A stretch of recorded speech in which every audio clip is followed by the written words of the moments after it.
नमस्कार सभी को। आज हम संवेग संरक्षण के नियम के बारे में अध्ययन करेंगे। सबसे पहले हम संवेग के बारे में जानते हैं। किसी वस्तु का संवेग उसके द्रव्यमान और वेग के गुणनफल के बराबर होता है, यानी कि संवेग इज इक्वल टू द्रव्यमान इंटू वेग। संवेग को p से व्यक्त करते हैं और द्रव्यमान को m से और वेग को v से। तो p बराबर m इंटू वी। संवेग जो होता है वो एक सदिश राशि होती है और इसका मात्रक जो होता है वो किलोग्राम इंटू मीटर प्रति सेकंड होता है। अब संवेग संरक्षण का नियम। यदि किसी पिंड या वस्तु पर बाह्य आरोपित बल शून्य हो, यानी कि बाहर से उस पर कोई बाहरी बल जो है वो कार्य न कर रहा हो, तो उस इकाई या वस्तु के संपूर्ण संवेग का जो है वो संरक्षण होता है। इसे संवेग संरक्षण का नियम कहते हैं। अर्थात समय के साथ निकाय या इकाई का जो संवेग जो होता है उसका मान जो होता है वो समान बना रहता है, उसमें किसी भी प्रकार का परिवर्तन नहीं होता। तो संवेग संरक्षण के नियम के अनुसार अगर किसी पिंड या निकाय पर बाहर से कोई बल कार्य न करे, बाह्य आरोपित बल शून्य हो, तो उस निकाय या पिंड का संपूर्ण संवेग जो होता है वो हमेशा स्थिर बना रहता है, उसमें किसी भी प्रकार का परिवर्तन नहीं होता। यही संवेग संरक्षण का नियम है। अब संवेग संरक्षण का जो नियम है उसको हम न्यूटन के गति के दूसरे नियम की सहायता से उसकी समीकरण को ज्ञात करते हैं। तो न्यूटन के गति के दूसरे नियम से किसी वस्तु पर आरोपित बल जो होता है वो उस वस्तु के संवेग में परिवर्तन की दर के बराबर होता है, यानी कि F is equal to dp upon dt। यहाँ पे dp जो है वो संवेग में परिवर्तन है, dt जो है वो समय है और F जो है वो वस्तु पर आरोपित बल है। वस्तु का आरंभिक संवेग जो है वो p1 है, वस्तु का अंतिम संवेग जो है वो p2 है। तो संवेग में परिवर्तन dp जो है वो p2 माइनस p1 होगा। तो ये dp का मान जो है वो हम यहाँ पे रखते हैं। तो यहाँ पे रखने पर F बराबर p2 माइनस p1 बटा t। p2 माइनस p1 तो संवेग में परिवर्तन हो गया और t जो है वो कुल समय हो गया। तो F जो है वो 0 है, क्योंकि बाह्य आरोपित बल जो शर्त थी वो ये थी कि बाह्य आरोपित बल जो है उसका मान शून्य हो, तो F जो है वो 0 हो जाएगा। तो 0 equal to p2 minus p1 बटा t। यदि F बराबर 0 हो, बाह्य आरोपित बल जो है वो 0 है, तो p2 माइनस p1 जो है वो 0 के बराबर होगा। और इसको जब हल करते हैं तो ये आएगा p2 इक्वल टू p1 या p1 is equal to p2, यानी कि जो आरंभिक संवेग जो है वो अंतिम संवेग के बराबर होगा। यही संवेग संरक्षण का नियम है कि वस्तु का निकाय का जो संवेग जो होता है वो संरक्षित रहता है, स्थिर रहता है, उसमें किसी प्रकार का परिवर्तन नहीं होता। तो p1 is equal to p2, यानी कि आरंभिक संवेग इज इक्वल टू अंतिम संवेग।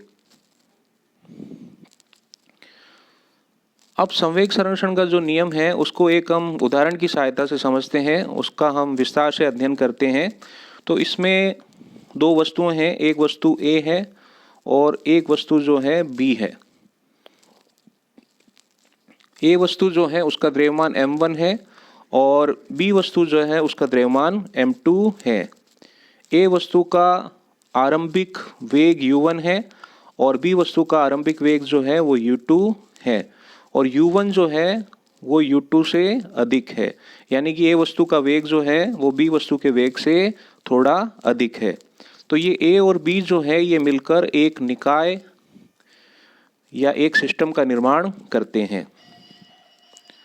तो टक्कर से पूर्व A वस्तु का संवेग होगा, आरंभिक संवेग होगा A वस्तु का m1 u1 और B वस्तु जो है उसका टक्कर से पूर्व संवेग होगा m2 v2। तो A वस्तु का आरंभिक संवेग है m1 u1 और B वस्तु का आरंभिक संवेग है m2 u2। अब दोनों वस्तुएं गति करते करते एक समय ऐसा आएगा कि दोनों वस्तुएं जो है वो आपस में टकराएगी और ये जो टक्कर होगी वो प्रत्यास्थ टक्कर होगी। प्रत्यास्थ टक्कर का मतलब होता है कि जब वस्तुएं आपस में टकराए तो दोनों वस्तुओं की ऊर्जा का ह्रास न हो, ऊर्जा का कोई क्षय नहीं हो, उसे प्रत्यास्थ टक्कर कहते हैं। तो जब प्रत्यास्थ टक्कर होती है तो ए वस्तु जो होती है वो बी वस्तु पर बल लगाती है और बी वस्तु जो होती है उसके अगेंस्ट ए वस्तु पर बल लगाती है। ए वस्तु द्वारा बी वस्तु पर जो बल लगाया गया है वो है F12 और बी वस्तु द्वारा उसके विपरीत जो बल लगाया गया है, ए वस्तु पर जो बल लगाया गया है वो है F21। और क्रिया प्रतिक्रिया के नियम के अनुसार प्रत्येक क्रिया के बराबर और विपरीत प्रतिक्रिया होती है। तो उस नियम के अनुसार ए वस्तु जो है वो बी वस्तु पर जो बल लगाएगी F12 वो बी वस्तु द्वारा ए वस्तु पर लगाए गए बल F21 के बराबर होगी, लेकिन दोनों बल जो होंगे एक दूसरे के विपरीत दिशा में होंगे। यही क्रिया प्रतिक्रिया का नियम है। तो F12 is equal to F21। अब टक्कर के पश्चात आपस में ये प्रत्यास्थ टक्कर हो गई, उसके बाद में टक्कर के पश्चात क्या स्थिति होती है वो हम देखते हैं। टक्कर के पश्चात ए वस्तु का द्रव्यमान समान रहता है m1, बी वस्तु का द्रव्यमान भी समान रहता है m2, लेकिन ए वस्तु का वेग जो होता है वो बदलकर v1 हो जाता है अंतिम वेग, और बी वस्तु का वेग जो है वो v2 हो जाता है। तो ए वस्तु का टक्कर के पश्चात संवेग होगा, अंतिम संवेग होगा m1 v1 और बी वस्तु का टक्कर के पश्चात संवेग होगा, अंतिम संवेग होगा m2 v2। तो ये एक सिस्टम है और इसको हम आगे समझते हैं और जो संवेग संरक्षण का जो नियम है उसका जो सूत्र है उसको व्युत्पन्न करते हैं। अब न्यूटन के गति के द्वितीय नियम के अनुसार F बराबर क्या होता है dp अपॉन dt, यानी कि किसी वस्तु पर आरोपित बल जो है उस वस्तु के संवेग में परिवर्तन की दर के बराबर होता है। इस आधार पर ए वस्तु द्वारा बी वस्तु पर जो बल लगाया जाता है F12 वो ए वस्तु में संवेग में परिवर्तन की दर के बराबर होगा, यानी कि m1 v1 minus m1 u1 बटा t। m1 v1 क्या है? ए वस्तु का अंतिम संवेग है, m1 v1 ए वस्तु का अंतिम संवेग है, और m1 u1 जो है वो ए वस्तु का आरंभिक संवेग है, और t क्या है? समय है। तो F1t is equal to m1 v1 minus m1 u1 बटा t। m1 को कॉमन ले लेते हैं तो F12 इज इक्वल टू आ जाएगा m1 ब्रैकेट में v1 माइनस u1 बटा t। इसी प्रकार से F21 का मान ज्ञात करते हैं। तो F21 जो है वो बी वस्तु द्वारा ए वस्तु पर लगाया गया बल है। तो F21 is equal to m2 v2 minus m2 u2 बटा t। m2 v2 क्या है?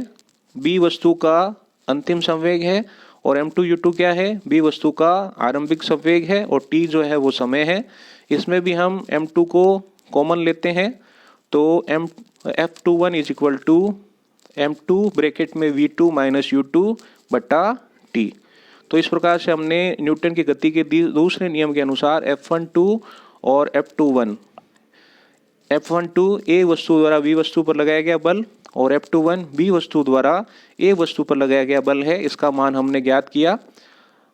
अब क्रिया प्रतिक्रिया के नियम के अनुसार, न्यूटन का जो तीसरा नियम है क्रिया प्रतिक्रिया का नियम, उसके अनुसार प्रत्येक क्रिया के बराबर और विपरीत जो होती है वो प्रतिक्रिया होती है।